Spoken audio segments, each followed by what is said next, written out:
আসসালামু আলাইকুম।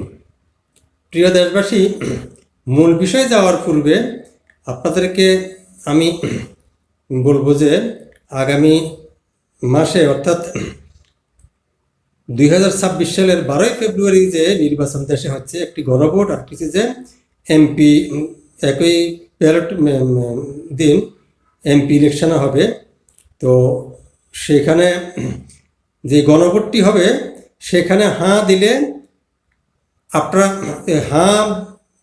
হাঁয়ের পক্ষে ভোট দেওয়া মানেই আপনারা যে বিএনপি জামাতের জোটের যে পাপের বোঝাটা আপনাদের কাঁধে চলে আসা, এমনকি অন্তর্বর্তীকালীন সরকার যে পাপ করে যাচ্ছে, অপরাধ করে যাচ্ছে, সেটাই আপনাদের উপরে গিয়ে পড়বে। তো কীভাবে সেটা পড়বে সেটা আমি আপনাদেরকে একটু বুঝিয়ে বলি। তথাকথিত জুলাই জাতীয় সনদের পরিপ্রেক্ষিতে কিন্তু যে এই হানা ভোটটার মেইন আয়োজন, এমনকি সংসদ নির্বাচন একইভাবে হচ্ছে। তো জুলাই জাতীয় সনদের যে জাতীয় পত্রিকায় যে এটার সারসংক্ষেপ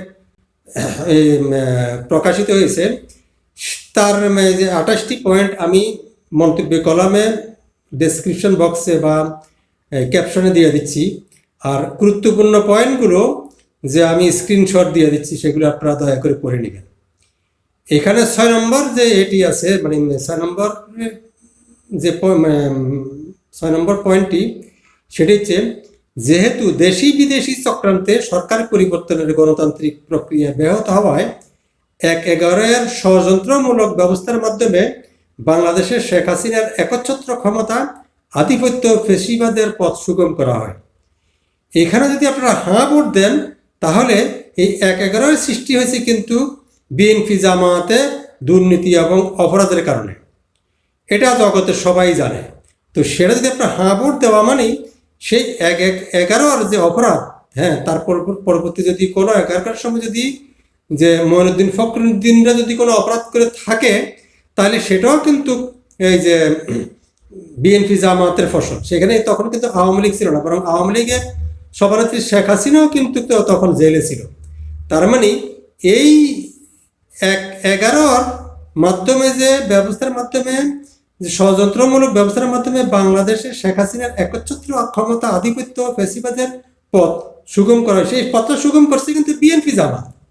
তাহলে বিএনপি জামাতের এই অপরাধের বোঝাটা আপনারা নেবেন কেন? অর্থাৎ আজকে যে পাগল হয়ে গেছে যে জামাত এবং এই অন্তর্বর্তীকালীন সরকার, সেটা হচ্ছে যে এই পাগল হওয়ার কারণ হচ্ছে যে এই অপরাধটা দেশের সাধারণ জনগণের উপরে চাপিয়ে দেওয়া। 11 নম্বরে আছে, যেহেতু শেখ হাসিনার ফ্যাসিস্ট সরকারের বিরুদ্ধে রাজনৈতিক দল, ছাত্র ও শ্রমিক সংগঠন সহ সমাজের সর্বস্তরের জনগণ গত প্রায় 16 বছর যাবৎ নিরন্তর গণতান্ত্রিক সংগ্রাম করে জেল, জুলুম, হামলা, মামলা, গুম, খুন ও বিচার বহির্ভূত হত্যাকাণ্ডের শিকার হয়। আপনারা এখানে খেয়াল করুন, শেখ হাসিনার ফ্যাসিস্ট সরকারের বিরুদ্ধে, অর্থাৎ শেখ হাসিনা তো 16 বছর আগে, 16 বছর আগে, দ্যাট ইজ 2008 সালে তো সে ক্ষমতায় নেই। আর সে তো তখন ফ্যাসিস্ট সরকার হোক আর যাই হোক, সে তো সুষ্ঠু নির্বাচনের মাধ্যমে সে নির্বাচিত হয়েছিলেন। তাহলে তিনি ফ্যাসিস্ট হলেন কিভাবে? আর সেই ফ্যাসিস্ট সরকার একটা নাম দিয়ে কি করলো, যে রাজনৈতিক দল, ছাত্র, শ্রমিক সংগঠন সহ সমাজের সর্বস্তরের জনগণ, তাহলে সমাজের সর্বস্তরের জনগণ তো আপনিও।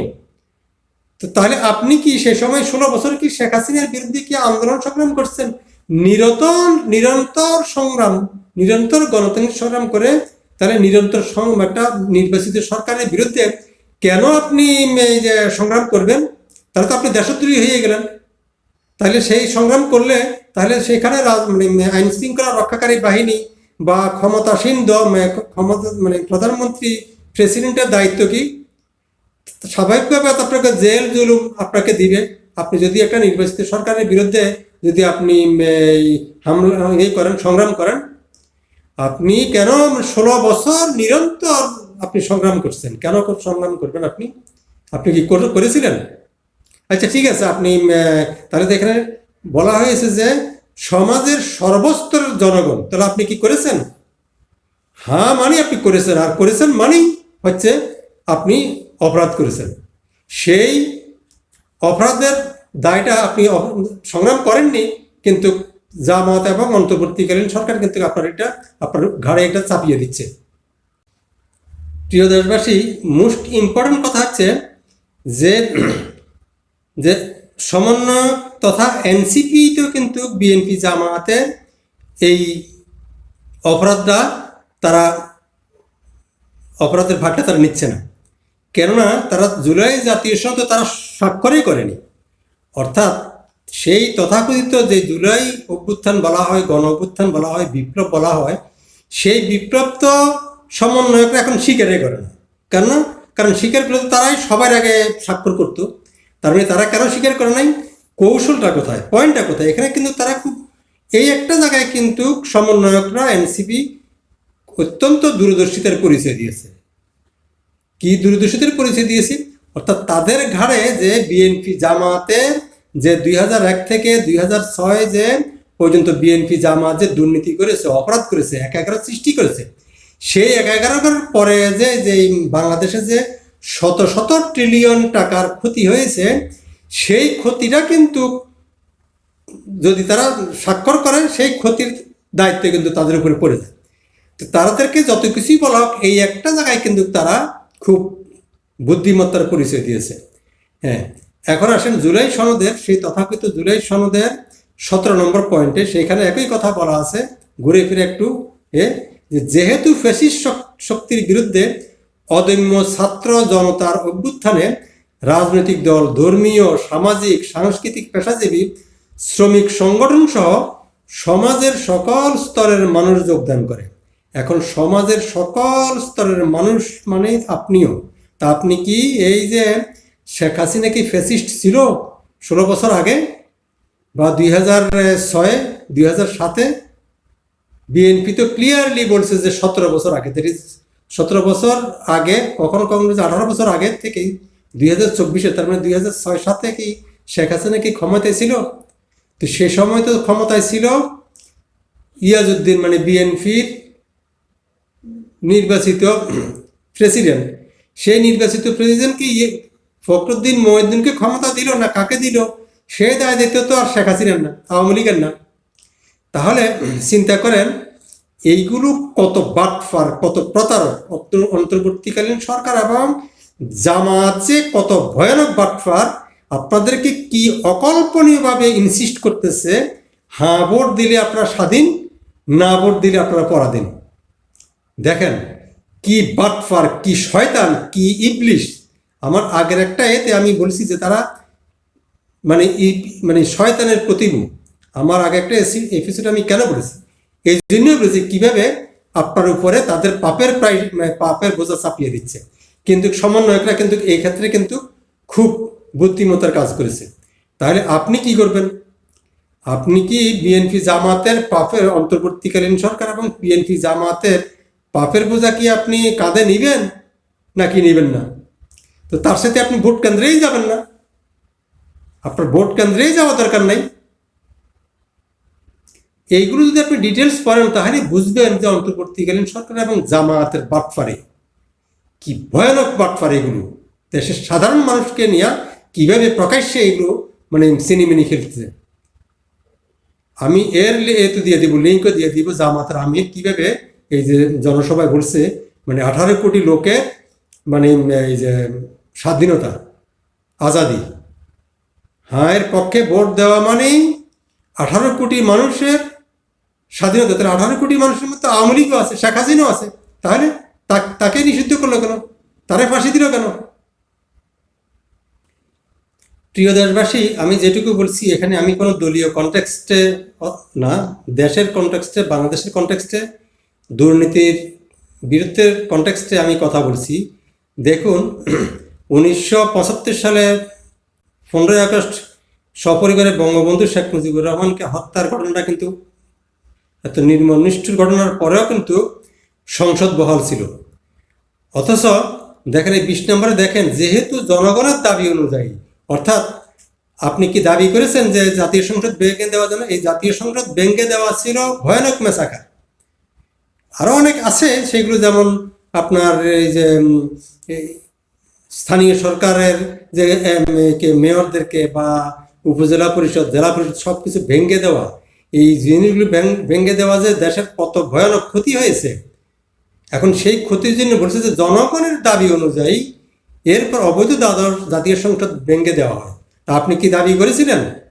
আপনি কি দাবি করছেন যে জাতীয় সংসদ ভেঙে দেওয়ার জন্য? আপনি যদি হাঁ ভোটে দেন, গণভোটে যদি হাঁ দেন, তার মানে আপনি এই অপরাধটা করেছেন। আর যদি আপনি আর যদি সর্বস্তরের জনগণ যদি এটা করেই থাকে, তাহলে গণভোটের দরকারটা কি? সর্বস্তরের জনগণের দাবি অনুযায়ী যদি এটা করা হয়ে থাকে, ওইটা করা হয়ে থাকে, এটা করা হয়ে থাকে, ওইটা, তাহলে আর গণভোটের দরকার কি? দেখেন কত মানে অর্থাৎ মানে ন্যাংটান নাই বাটফারের বই। তো এই কথা হচ্ছে যে এই বাটফারগুলো যে কেমন তারা নির্লজ্জ, কেমন নির্লজ্জ, মানে গণভোটে হাঁ ভোট দেওয়ার জন্য আপনাকে বলতেছে। কেন? দরকারটা কি? আপনি দিবেন কি দিবেন এটা আপনার ব্যাপার। কেন এরকম একেবারে ইউনুস যে এই 21 লাখ সরকারি কর্মকর্তা কর্মচারীকেও পর্যন্ত হাঁ ভোটের জন্য কেন বলবে? ভোটের জন্যই বা কেন বলবে? এই দায়িত্ব তো যখন যারা শেখ হাসিনাকে উৎখাত করছে তাদের, তো শেখ হাসিনাকে উৎখাত করছে কে? এই দায়িত্ব তো অন্তর্বর্তীকালীন সরকারের না। এই দায়িত্ব যদি জামাতেরও না, বিএনপিরও না। এই দায়িত্ব হচ্ছে যে যারা নির্বাচিত সংখ্যাগরিষ্ঠ আসন লাভ করবে তারাই তখন, যেমন জিয়াউর রহমান কি করেছে, এরশাদ কি করেছে, তারা যেটাই করে থাক না কেন, বৈধ অবৈধভাবে যেটাই করে থাক না কেন, তারা একটা দল গঠন করছে।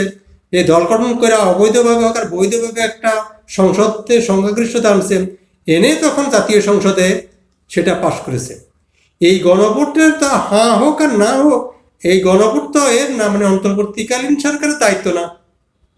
কারণ তাহলে কি মানে যে সেই এটা মানে শেখ হাসিনা কি উৎখাত করেছে কি অন্তর্বর্তীকালীন সরকারই করেছে?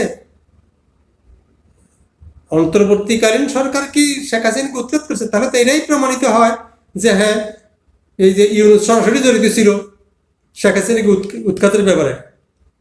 এটা তাহলে ইউনুস নিজেই তাহলে স্বীকার করে নিচ্ছে। একইভাবে আপনারা দেখুন পরবর্তী প্রত্যেকটা পয়েন্টে যে বাংলাদেশের সর্বস্তরের জনগণের ফেসিবাদ বিরোধী, অর্থাৎ বাংলাদেশের সর্বস্তরের জনগণের ফেসিবাদ বিরোধী, কথায় কথায় কিন্তু ফেসিবাদ মানে সর্বস্তরের জনগণ। তো সর্বস্তরের জনগণ তো আপনি, জনগণ তো আপনিও একজন। তাহলে আপনি কি এই যে ফেসিবাদ বিরোধী আন্দোলনের সাথে আপনি জড়িত ছিলেন? আপনি যদি জড়িত থাকেন তাহলে হাঁ ভোট দেন, আর যদি না ভোট দেন সেটাও আপনার ব্যাপার। তাহলে জামাত এবং অন্তর্বর্তীকালীন সরকার আপনাকে ইনসিস্ট করবে কেন? তারা তো আপনাকে এরকম ওই যে আজাদি, আপনি হা ভোট দিলে আজাদি, না ভোট দিলে আপনি এই যে পরাধীন, এগুলো কি ধরনের কথা? আপনাকে কেন ইনসিস্ট করবে? ইনসিস্ট করতেছে যে অন্তর্বর্তীকালীন যে 21 লাখ একে মানে দিচ্ছে, এটা তো সরাসরি দুর্নীতি। সরাসরি দুর্নীতি, এটা তো মানে কোনো নৈতিকতার মধ্যেই পড়ে না। দুর্নীতির মধ্যে তো কতগুলো মানে থাকে, ক্যাটাগরি থাকে। এইটা তো ক্যাটাগরিহীন দুর্নীতি, এটা তো ইউনুসের ক্যাটাগরিহীন দুর্নীতি। এইটা তো মানে জামাতের ক্যাটাগরিহীন মানে অন্যায়, যে সাধারণ মানুষের উপরে তাদের অপরাধের দায়িত্ব চাপাই দেওয়া। কি করবেন না করবেন এটা তো আপনার ব্যাপার। প্রিয় দেশবাসী, আপনারা তো ঘন্টার পর ঘন্টা ওয়াজ মাহফিল শুনেন শীতের মধ্যে, তো আমি ওয়াজ করতেছি না। অনুগ্রহপূর্বক আমার এই বক্তব্য দীর্ঘায়িত হয়ে যাচ্ছে বলে সেজন্য আমি আন্তরিকভাবে দুঃখিত। আপনারা দেখুন যে সর্বশেষ পয়েন্টটি দেখুন যে 5ই আগস্ট 2024 সালে গণ অভ্যুত্থানে বিজয়ী বাংলাদেশের জনগণের আকাঙ্ক্ষার প্রতিফলন হিসেবে এই ঘোষণাপত্র প্রণয়ন করা হলো। তাহলে বাংলাদেশের জনগণের গণ অভ্যুত্থানের আকাঙ্ক্ষার যদি প্রতিফলন হয় তাহলে তো হয়েই গেছে, তাহলে আর গণভোটের প্রয়োজনটা কি? না, এখানেই মূল রহস্য। রহস্যটা হচ্ছে যে আসলে গণভোট হওয়ার কথা ছিল এইরকম যে 2024-এর 1 জুলাই থেকে যে 5ই আগস্ট থেকে, যেটাকে তারা 36 জুলাই বলে, এবং পরবর্তীতে যে অন্তর্বর্তীকালীন সরকার, তার পরবর্তী নির্বাচিত সরকারের কাছে ক্ষমতা হস্তান্তরের এই মাঝামাঝি সময়ে যে সকল কার্যক্রম করেছে বা করা হয়েছে, এর মধ্যে অনেক অনেক রকম নিহত হয়েছে, আহত হয়েছে, যার বা যাদের কারণে হয়ে থাকুক না কেন, সেটা এই বাংলাদেশের জনগণের সমর্থন ছিল কিনা, আছে কিনা, সেইটা রায় নেওয়াই ছিল অ্যাকচুয়ালি অন্তর্বর্তীকালীন সরকারের মূল গণভোটের মূল ইস্যু। কিন্তু সেটা করার কথা ছিল 5ই আগস্টের পরে বা কয়েকদিন পরে, কিন্তু সেটা তারা করে নাই। কেন করে নাই? কারণ হচ্ছে যে প্রকৃতপক্ষে বাংলাদেশের একটা হয়তো ধরেন বড় জোর 1 কোটি লোক সমর্থন ছিল, ধরে নেন ম্যাক্সিমাম 1 কোটি লোক, এখন তো 1 কোটিও হবে না। যদি 1 কোটি লোকও হয় তাহলে 18 কোটি লোকের মধ্যে বাকি আর 17 কোটি তো কিন্তু এই গণভোটের পক্ষে রায় দিবে না। যেহেতু দিবে না, এই জন্য এরা এই কৌশল করে এই সেই করতে গিয়ে জাতীয় ঐক্যমত্য কমিশন করছেন। আরে আমরা যদি ঐক্যই থাকি তাহলে ঐক্যমত্য কমিশনের প্রয়োজনটা আসতে কেন? দেখেন এইগুলো কি পরিমাণ মদ মাদক খায়। মদ মাতালগুলো তো আর মনে করেন মানুষ যে তাদেরকে মাতাল বলতে পারে, মানুষ যে তাদেরকে বাটফার বলতে পারে, এই বাটফারদের সেই ভয়টা নেই। কি নির্লজ্জ বেহায়া রে বাবারে। তো যাই হোক, আমি আপনার অনুরোধ করব যে আপনারা যদি নিজেদেরকে এইসব বাটফারদের যে অপরাধের দায় যদি নিতে না চান, তাহলে দয়া করে আপনারা ভোট কেন্দ্রেই যাবেন না। এবং এটাই হবে আরেকটা বড় বিপ্লব, এবং সেই বিপ্লব হবে ভোটের বিপ্লব, অর্থাৎ আপনারা ভোট কেন্দ্রে যাবেন না।